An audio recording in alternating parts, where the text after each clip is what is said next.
Attention les cadres, c'est parti pour le petit selfie, hashtag QPN, hashtag heureux qui comme Annelise a fait un beau reportage. Aujourd'hui, on est sur place à la quinzaine photographique nantaise pour vous parler photographie. C'est parti, juste après le générique.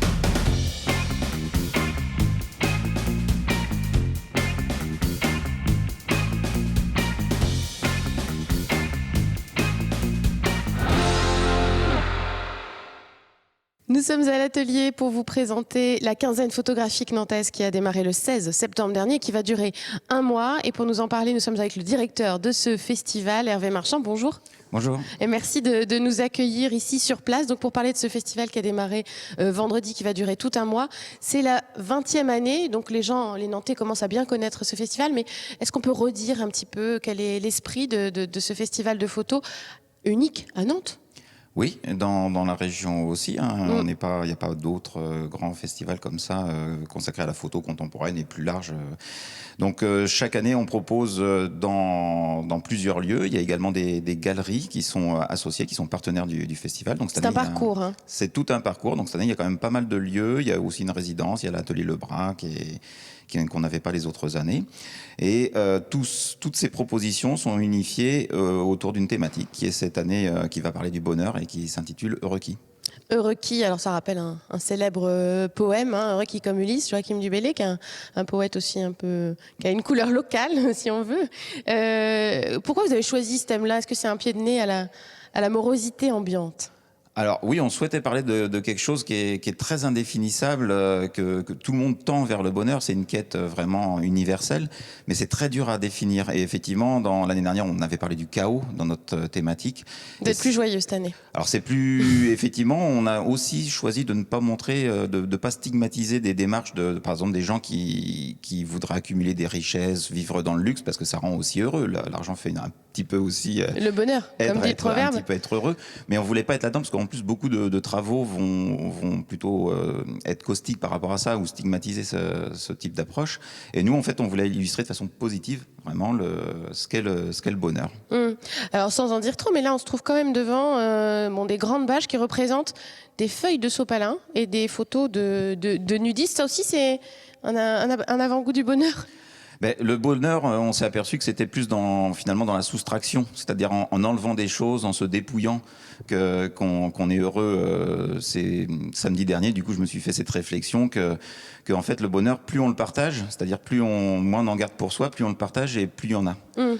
Donc effectivement, cette idée de dépouillement, on la retrouve avec ces petits nudistes qui jardinent, qui se baignent, qui font du chopper, voilà. Dans des décors un peu idylliques. De sopalin. De sopalin, des petits bonheurs, voilà, la neige, des choses toutes simples, mais c'est cette idée de dépouillement et de joie toute simple, de vacances aussi, de loisirs. Alors là, c'est un duo d'artistes qui présente ce travail-là, qui avait aussi été montré au Festival de photographie d'Arles, qui est un peu une référence en matière de festival photo. Comment vous les choisissez, les artistes que vous choisissez d'exposer ? Alors on part d'abord effectivement, une des particularités du festival, c'est de développer une thématique. On n'a pas énormément de lieux. Par exemple, le festival d'Arles, c'est très dur d'être homogène au niveau d'une thématique, parce il y a tellement de partenariats, tellement de lieux, c'est tellement une profusion que c'est plus compliqué pour eux. Et nous, en fait, étant donné qu'on connaît les acteurs nantais avec qui on est partenaire, on se rencontre, on discute. Et voilà, on leur explique. Nous, c'est ce qu'on commence par faire, par discuter du bonheur, par exemple. Et une fois qu'on a discuté 3-4 soirées entre membres de l'asso, eh bien on se dit, voilà ce qu'on a envie de montrer. Par exemple, on a envie de parler du soleil, on a envie de parler de dépouillement, on a envie de parler de famille, d'être ensemble, de partage. Et c'est là qu'on va aller chercher ces travaux et on contacte les auteurs par la suite. Et alors, c'est un rendez-vous aussi, la QPN, qui attire chaque année un nombreux public, plus de 20 000 visiteurs. Là aussi, ça a particulièrement bien démarré. Il y a une envie de photos de la part du public, vous le sentez ? Alors je pense, oui, parce que c'est aussi une façon, on est à la fois dans une pratique complètement artistique, on est dans l'art contemporain aussi, mais il y a aussi une pratique de tout à chacun. Les photos qu'on va voir par la suite, si on continue notre petite promenade, on va passer dans le bonheur et dans l'album. Et effectivement, tout le monde fait des photos, et on en fait surtout de plus en plus. Alors ça ne veut pas forcément dire qu'elles sont de mieux en mieux. Oui, la qualité n'est pas forcément là, mais la quantité en tout cas. Mais par contre, ça veut dire que c'est un art extrêmement, c'est un art et une technique, et c'est partagé par absolument quasiment tout le monde sur Terre. C'est populaire. Voilà.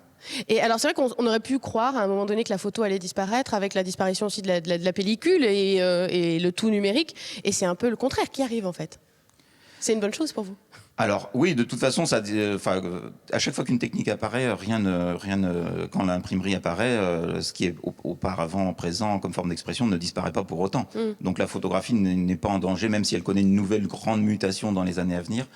Le fait de faire l'image, c'est comme l'écrit ou la parole, c'est des choses tellement substantielles et essentielles, je veux dire que ça va pas disparaître.